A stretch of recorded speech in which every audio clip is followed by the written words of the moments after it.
My dear friends, I'm very pleased to have an opportunity share with you my knowledge and my experience in a inter-border relationship between Russian Federation and our Western Europe. Few words about me. Alexander Peske. I'm Swiss-Russian journalist. I was built up in Switzerland for journalistic activities, but I was born 45 years before in Russia, the son of a Russian mother and Estonian father. Not Estonian, but Baltic German father. You know, to the Hanseatic League times, many Germans goes to the East, you know, 1,000 years before. And now, you know, some people from this region who lives and works in Europe. Example, Alexander Graf Lambsdorff is also Baltic German. He is now current ambassador from Germany in Moscow. Or Alexander van der Bellen, the president of Austria, is also Baltic German. Also his roots are based in Estonia, like mine. Or Alexander Rahr is a famous German journalist, book author, and also interconnector between cultures. You see, four Baltic Germans, and all of them Alexanders. Yes, yeah, it's a fun. I was born in Grozny. It's a capital of Chechnya. Chechnya, that's a part Republic of Russia, which has one civil war and second war against terrorism. I came to Switzerland with 70, in the age of 70. I wanted to the time avoid duty in Russian army, just because it was a time of civil war, and I was not so happy about idea to be part of civil war in my country, in my republic, in my own home. Now I'm happy Swiss citizen, and I travel a lot to Russia. I've been there 2 weeks before. I visited maybe all the biggest cities, and north, the south. I was behind the Ural, and at the same time I speak Ukrainian language. I understand Ukrainian language. I've been in Ukraine many times. Just before I worked in a German company which was owned by Ukrainian, still owned by Ukrainian. I've been in Donetsk, Mariupol, Dnipropetrovsk, Zaporizhia, Odessa, Kiev, Lviv, all the cities in Ukraine I know not from TV or newspapers. Last time I've been in Ukraine in October 21, few months before the war began. It's a little bit information about me for the people who looks, you know, on YouTube or on Facebook and asking who the guy. And my job is build a picture about how the Russian thinking about the world, the entire whole world, and current situation in the Western. Russia is not the best country of the world, but is definitely not the worst country in the world. Don't forget, Russia, like a European Union or USA, is a capitalistic state that works in the same schemata like USA or Europe. How to say, Alec? Maximum of earnings. That's our growth to the end. That's maxima. That's rules also in Russia. We have no ideological gaps more. You know, several years before, it was a fight between systems, communistic systems and capitalistic world. Now is Russia a part of capitalistic world? with a place on a big table, World Trade Organization, which Russia joined 2008. Russia wants since years be a part of Western world. President Putin spoke more and more times in Western. We won't be a part of you. Till 2007, his speech on München security conference. And you know, in Europe or in Western, has enough people, they saying Putin is a great tactical but worse strategical man, yeah, an unable strategic man. You know, we are 15 years later and we see our world is again divided and we don't know how we should make the next step. A short background information, historical background. How the Russians see the world. 200 years before, a great Emperor Napoleon. Napoleon's invasion, it's written in European books.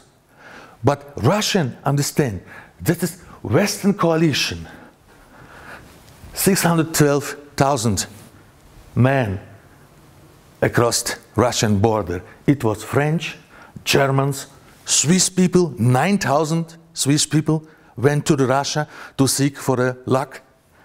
Austrian, Polen und Italien. 1 year later, from 9,000 Swiss men, come back 600.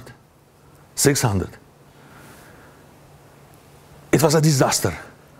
For Napoleon, it was also a big mess for Russia. Old capital Moscow was fired till bones and stones.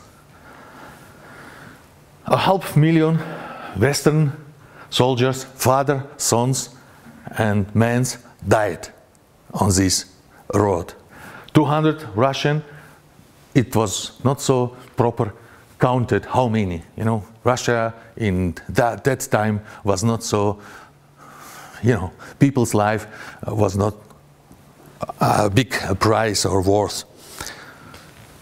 50 years later, Crimea War. Again, Western coalition goes to the Russia, to Crimea, to Sevastopol, and held many battles there. French, British, Ottoman, Turk, and Sardinia Piedmont. It was before Italian state was founded. You know, 50 years later, against the entire Western, goes to the Russia to search for luck. The Russian Tsar Nicholas I died during this war, just because in this war Russia has lost territory and power and many peoples. 50 years later, Allied Western coalition intervened in the Russian Civil War to beginning of last century. French, British, US, Hellenic, Polish, Czech, Serbs, Czech, Canadian, Japans. Also Australian wars in this war on Russian ground. At the same time, to Russian civil war. You see, Crimea is again under Germans, Odessa under French and British. British attacked Arkhangelsk in the north, brought the tanks, and look, that's a Russian in civil war, and there's a Western guy who brings the weapons. That's the picture of that time. Is our history. In my breast beating two hearts, a Russian heart and my German blood heart. You know, like a Russian flag. is an eagle with two heads, is a heritage of Byzantine Empire. One Russian head looks to Europe just because the last Tsar Nikolaus was for maybe 75% of his blood a German guy, only for 1% Russian. And second head of this bird looks to the east. Russia is biggest country of the world, 70 million square kilometers compared to the Switzerland, 41,000. 70 millions. The border of Russia has a length of 60,000 kilometers. Is more than a quarter. 22,000 on the ground and 38 on the sea. I'm sharing completely the opinion of Mr. Bossart. Russia has no idea or needs invade now maybe Baltic states. For what? Baltic states is almost pure. The people went in the Baltic states live only old people. No gas, no oil, no diamonds, no gold, nothing. Russian cannot rule his own land. And please compare, now is Russian army is about 1,000,001 or 1,200,000 warriors. Compare Stalin's Red Army, which was able to take our Warsaw, Prague, Berlin, Wien, and Budapest, has more than 30 million warriors, 30. At the same time, it was possible to occupy a half of Europe with 30 million soldiers. And now it was million. Come on, it's a funny. But second World War, many say, you know, this is Hitler Feldzug, Drang nach Osten. No. For Russian, it's not a Hitler. It's 6 million Germans, 600,000 Italian, 600,000 Romanian, 200,000 Hungarian, 20,000 Slovak, our brother, 3,000 Spanish. You know? And the Finnish guys, all them went to the Moscow, to Stalingrad, to Baku. Also they want oil also. Drang nach Osten. New space for European area people. Russian was counted as Untermensch, a people to second or third class. In this bloody war, you see, 11,500 casualties Russian is only military casualties. It's not civilian in this number. And close to 9 million casualties from coalition. Yeah, it was a price for Hitler's plan to overtake Russia, to get new space. But we are living in a world, the entire world says the Russians are coming in Europe.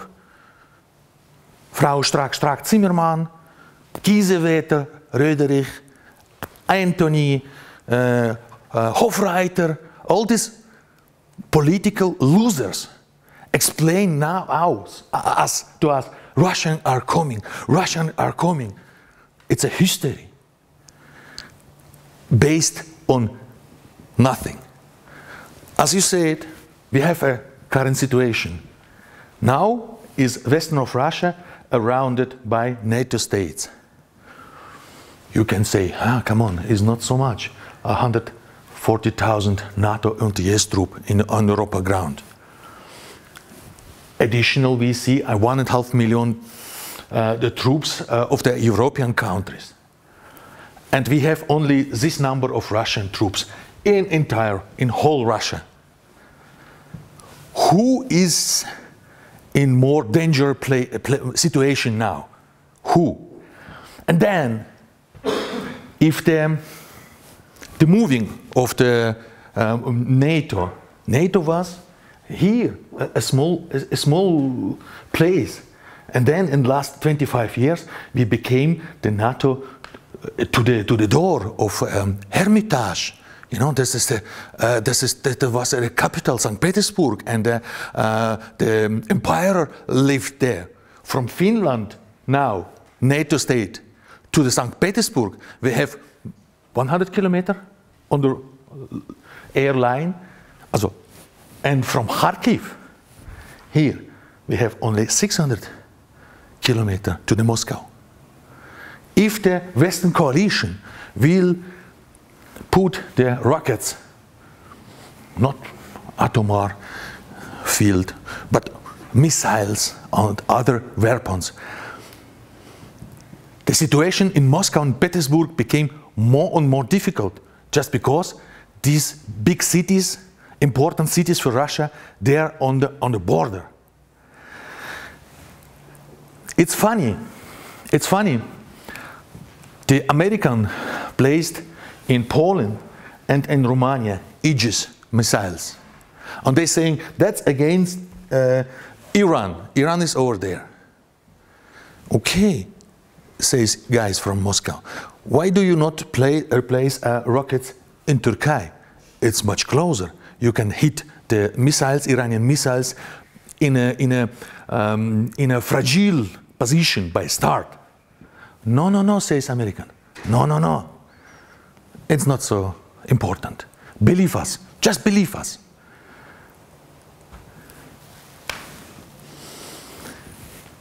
About Russia. Never lived Russian people so wealthy, so healthy, so long, and so free like now. That's the figures from World Bank. It's not Russian figures. It's a World Bank. No poverty, zero hunger. Some more data. 90% of people has free access to internet. Free access to internet with some propaganda sources are banned. Deutsche Welle, BBC in Russian, or several names. Internet is free. People who live in the country has whole information from the world. They can build about how we're living here in Europe, in America, in US, or entire world. Yet I make a switch to Ukraine. I love Ukraine. I know the people. My wife has her last name as also Ukrainian. We don't know how her family gets Ukrainian last name. That shows how our common history work between Russian and Ukrainian. You see no red lines, no borders. We are one people's group and family. No one asked. Alexander Novak is a vice-premier of Russian government. Is the man who deals with Arabian, with Colombian, with Venezuelan guys about the oil business. We know, you know the story, how the oil cartel names, OPEC plus. This guy is Ukrainian, born in Ukraine. Madame Matvienko, she is the head of parliament chamber, like in Switzerland, Ständerat. She was born, she wearing Ukrainian name. She loves Ukraine. And many people in Russian government, they've been born in Ukraine and they're wearing Ukrainian names. It is not a conflict between Russian and Ukrainian people. we have a strange situation. Ukraine is not in NATO, not in European Union, but is a willing state. It lives like they would be a part of NATO. I give you source, no Russian sources. It's Carnegie Endowment International Peace. And they're writing very interesting material. The sources are also here. Underachiever Ukraine economy since 1991. I've been with a big German delegation in Ukraine, and we are visited on ask from Ukraine Oboronprom.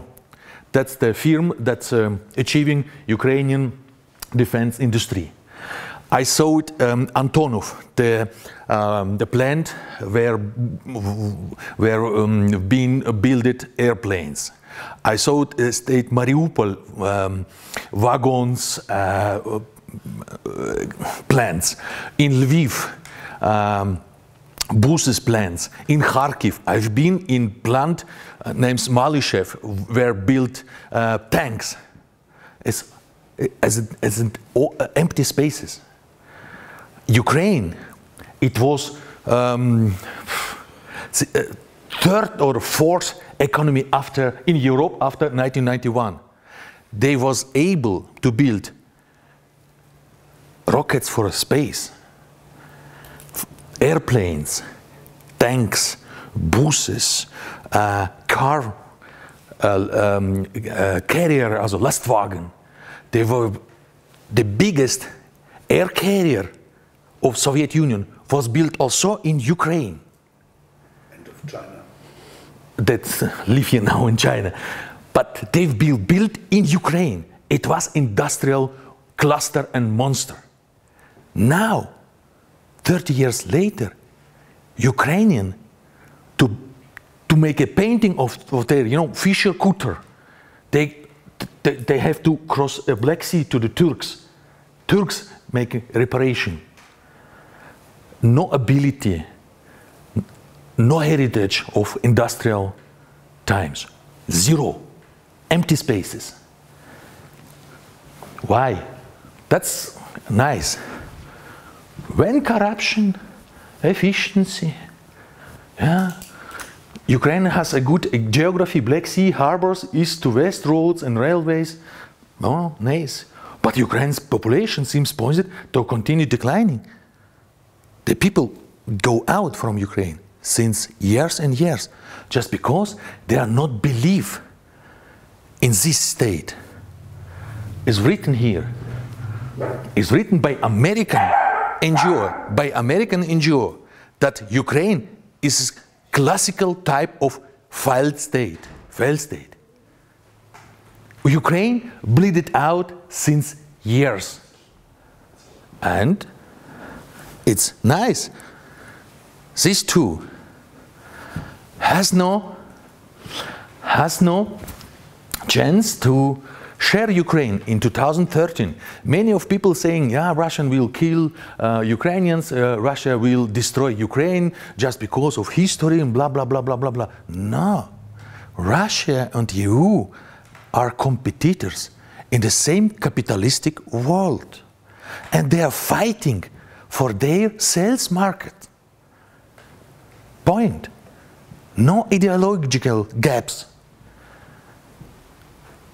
Merkel has promoted Eastern Partnership, and Putin, when he built Eurasian Union.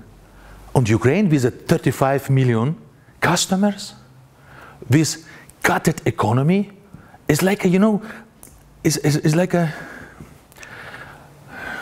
drugler, how to say it, drug people who needs every day a shot. Ukraine producing nothing. It's a good marketplace. You can deliver goods and selling to the people. Merkel and Putin was not able to find an approach to be able from both sides dealing with Ukrainian people. It was the beginning of the mess. It's funny. Many people say revolution of dignity in Ukraine.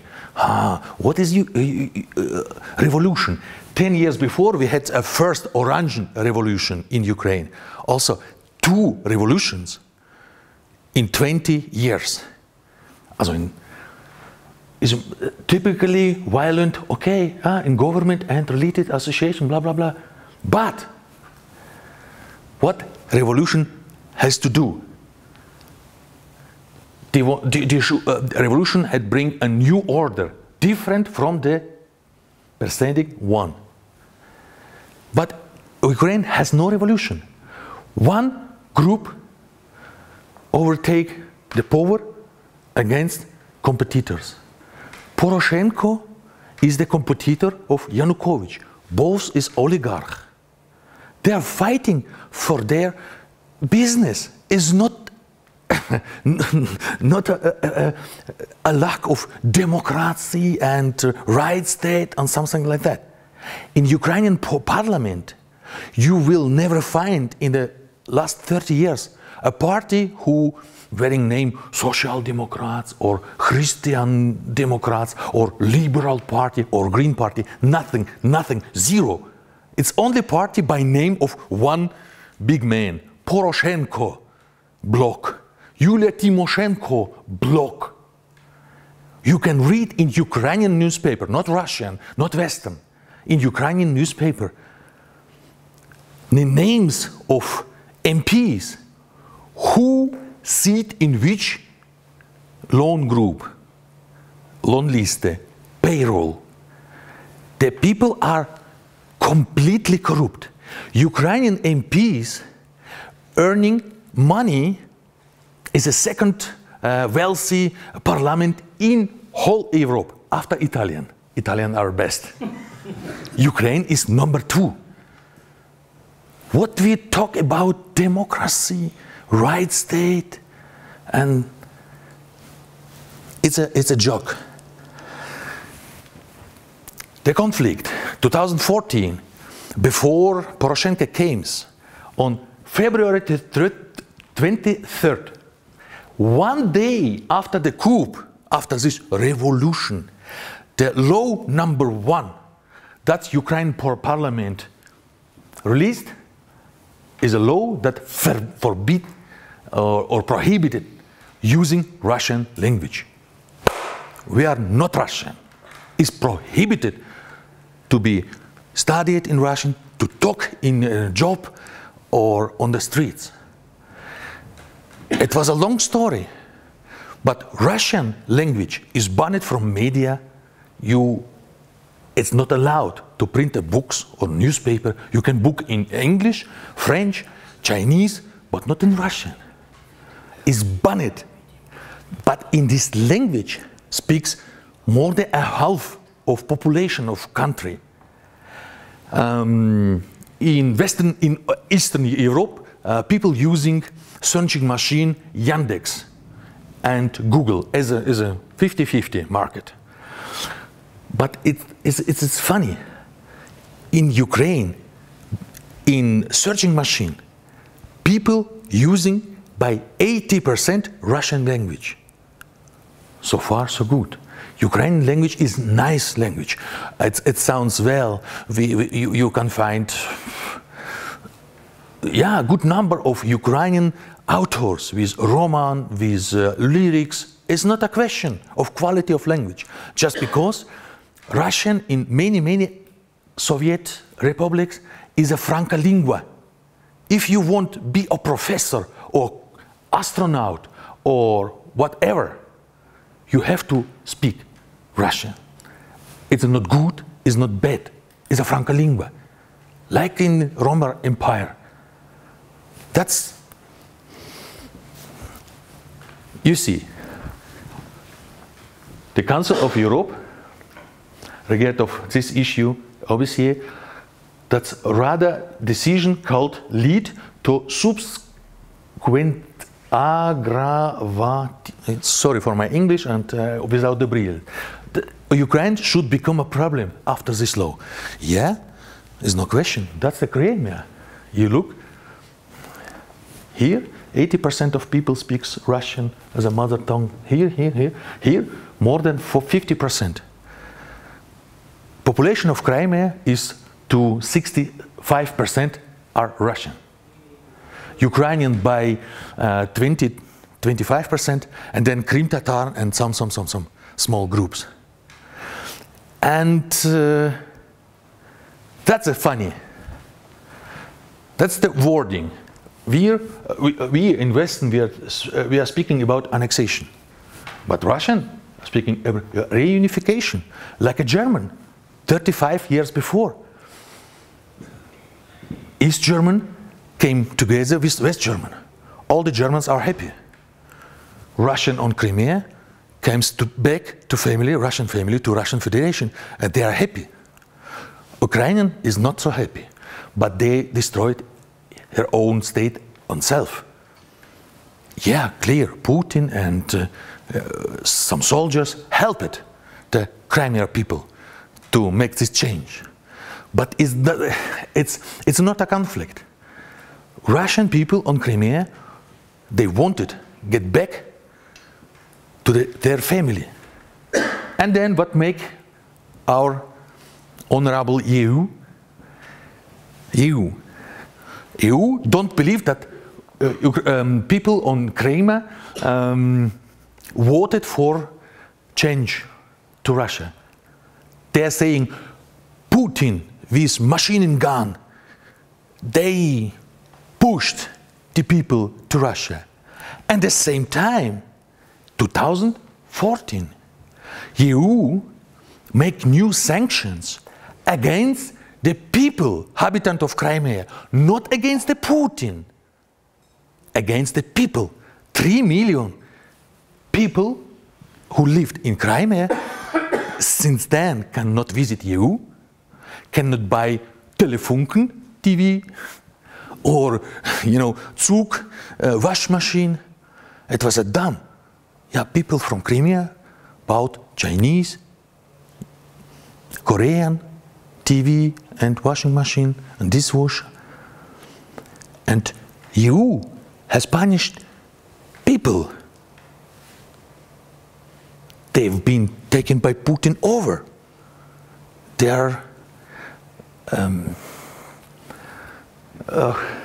how to say it in Geisel, how to say it in hostages, yeah. In Western newspaper, you can read about the hostages of Putin. That's the population of Crimea. But at the same time, EU banned these hostages from connection to the Western world. It's funny. Alexander Hook. It was for me important that he says he was not convinced that official Russian troops in big number was implemented in Donbass fighters. Yeah, we know Russia support Donbass people. That's clear. But narrative that Russian troops took over whole Donbass is a fake. Our Swiss guy, our diplomat, says there's no evidences. There's no evidences. At the same time, before the war began, the big war between 14 and 22, in Ukraine, they've been died 40,000 people in 2014 and 15. Ukrainian forces fired many times on Donetsk, on Luhansk. In Luhansk is the capital of Luhansk Republic. We have footage on YouTube. You can see how the Ukrainian pilot flying over the city and shooting to the people. Not to the military base or police troops, to the people's crowd. It is true, all the sources down. And we see it was quite intensive. It was intensive explosions reported in Donetsk, reported in Luhansk. In Western, we can show in Tagesschau in Germany, yeah, that Russian bombs Donbass. Okay, it's funny. You have to once visit this region and you see from which side comes the bombs. Once again, this Schmierentheater. That's she has lied to him and he lied to her. Yeah, Putin says 2014 on Crimea, these green people is not our guys. It was not true. But she has this Minsker paper developed just for to gain the time for Ukraine to bring the Ukraine after Vordermann to bring Ukraine on more better position with weapon, with forces. It is politique. And when Frau Baerbock says Putin is a liar, okay, but after the comma, she should say Frau Merkel also. These both politicians from the same club. Also the French man, Hollande, funny man. It's very pity me for this man. Is a great social democrat politician of Germany. I have respected him. He tried to deal with this conflict. Steinmeier plan. We know it. He wrote one plan, second plan, third plan. Ukraine, in spite of them, they reveal no one point in Minsk Abkommen and Steinmeier plan. Steinmeier was angry with Ukrainian guys from Kiev. But now, after war began, he went to Canossa on the knees to Zelensky. It is the great German politician is now smaller than the smaller Ukrainian president in his figure. It's pity. I mean, it's pity. What I can say about Vladimir Zelensky? Yeah, he was not bad guy. He was a proper guy. No connection to oil businesses, gas businesses, or some difficult businesses. He was a showman, and he was a good showman. He earned honest monies and leave it and buy some houses in Italian or on Crimea. It was a clear story. But he thought his country needs him. And that's his words. I will kneel before the people of Donbass. That's Ukrainian source. And that in pictures of rally before they became a president. He staying on the knee, and the Poroshenko staying also off the knee, but backwards to the people. Strange people, strange politician, with a back to his fan group. The guys are a little bit dizzy. Please. 3 promises did he before he became president. Freedom on Donbass, introduction of referendum. I was happy. I thought Ukraine comes ahead, like Switzerland with our culture of referendum. People has to be asked what they want. Just because the Poroshenko has written in the constitution way to the EU and way to the NATO before, without asking a people, without a decision of parliament. Just because Poroshenko means, I can, yes I can. The guys think they can also. But 50% of Ukrainians think Zelensky failed to fulfill all the most pre-election promises. A half of population of Ukraine don't believe to his president because he is a liar. It's official. Now some words about our misery. Our misery. Please, our guest house, Germany. Vasily Golod, ARD, every day, every evening on Haupt TV show Tagesschau explain us how Ukraine lived. Vasily Golod is Ukrainian guy. He has also a German pass and German education. But he sent unfiltered Ukrainian propaganda into German homes. They are good linked. No one has asked to him, can you prove the information that you sent to us? No. On state canal ARD, to the best, to prime time, Ukrainian propaganda comes to Germans' ears, Swiss ears and Austrian ears. Maybe some people in Luxembourg and Liechtenstein join also German news. German journalist, that's the editor-in-chief of Die Welt. And 2 journalists from Bild, they get an orden from him. For what?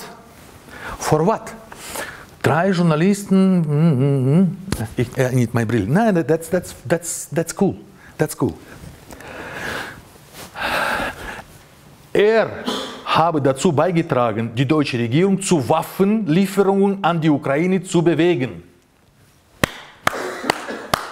German press moved their government, pushed the government to deliver weapons to Ukraine. It's a job of free and quality press in our Western. I have a doubt. Scholz, yesterday, he says, Slava Ukraini. Slava Ukraini says, these guys and these guys, that's collaborator of Nazis. Slava Ukraini is like Heil Hitler. It's the same people. Every year on January 1st, Ukrainian Nazis hold a torchlight march. Every year. To the center of Kiev. In Germany, can you say Heil Hitler? No. Can you read a book, nice book from Austrian painter, Mein Kampf? No. In Ukraine, guys held marches through the capital with torches and saying, Heil, Heil, Heil. Nice. And the Scholz shared this story. That was yesterday. Perfect. That's also a pity story. Top advisor of the Western Russia policy, Mikhail Khodorkovsky. That's the guy he has lost against the Putin. He was in jail for 10 years. And no one in Russia says something good for him. Just because he is thief.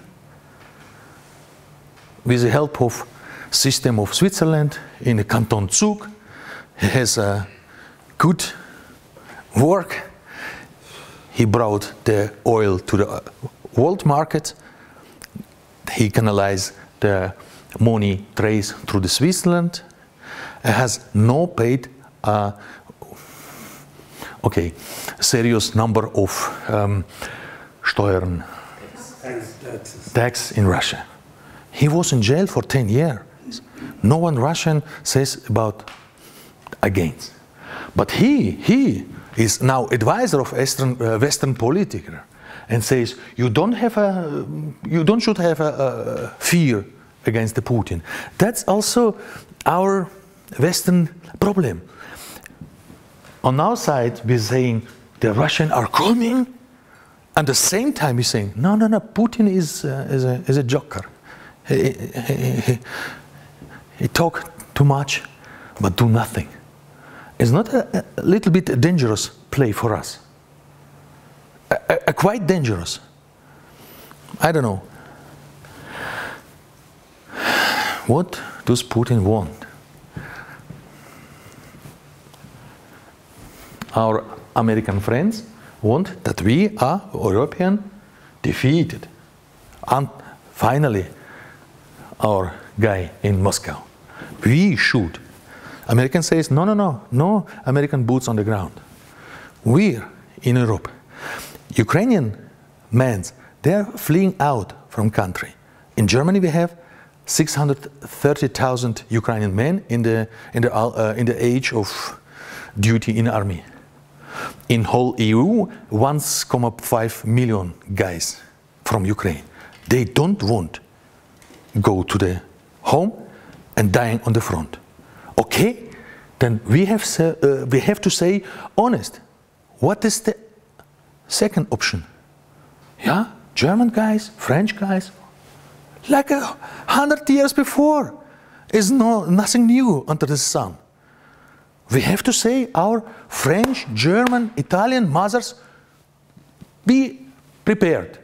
We comes and bring your guy, your son, to the Ostfront. We need you. Just because Ukrainians are not willing defend their home, Americans are busy in far, far west. Now as you on the right. It's last slide.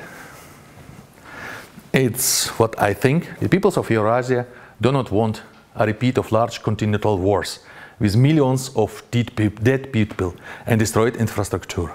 Peace, security and economic prosperity from Vladivostok to Lisbon are possible. Is possible, sorry. Okay, now it sounds like a, I don't know, far away from reality, from real policy. But one day we have to move us to this point. A point where we be ready to create new security infrastructure. We cannot avoid this option. Second option is the war. A big war like a Second World War. And then Germany sees like, you know, and Russia also. Ukraine is on the halfway to the mess. The picture is cool. This is the battlefield of Borodino, 20 kilometers from Moscow. The Napoleon wins. Russians are avoiding the Napoleon. And 3 days later was Napoleon in Kremlin, and he was the great. He was the great. He read it, letters, I'm the greatest. After 1.5 years, he was a prisoner. That's this true story of the challengers are here. We should not repeat the ways of our great, you know, lights on from the history. Napoleon, Hitler, Kaiser, the second, the German, Annalena Baerbock. No, it's not same in the same sentence, but that's leader. They bring us to the mess. I'm sure, and I'm sure that Russians are 155% ready to fix the conflict and became next 50 years of freedom. I do not believe freedom for every times. Russians don't believe also, but for next 50 years, it would be a good story. I'm finished.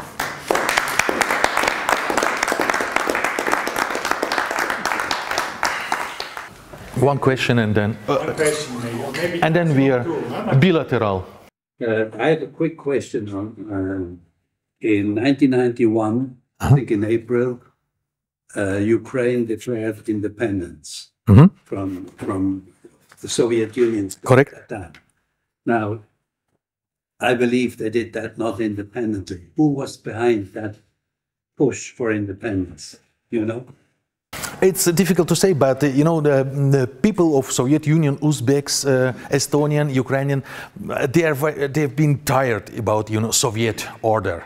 They've been really tired, and it's funny, but in the same year, 1991, Ukraine has last or second before the last referendum, and 74% says no, we won't stay in Ukraine in April or March, and then Ukrainian government says no, it was consultation, nothing, and they make a 6 months really pushy news propaganda, and then in December of 1991, second referendum, and then Brexit or Ukraine exit was prepared.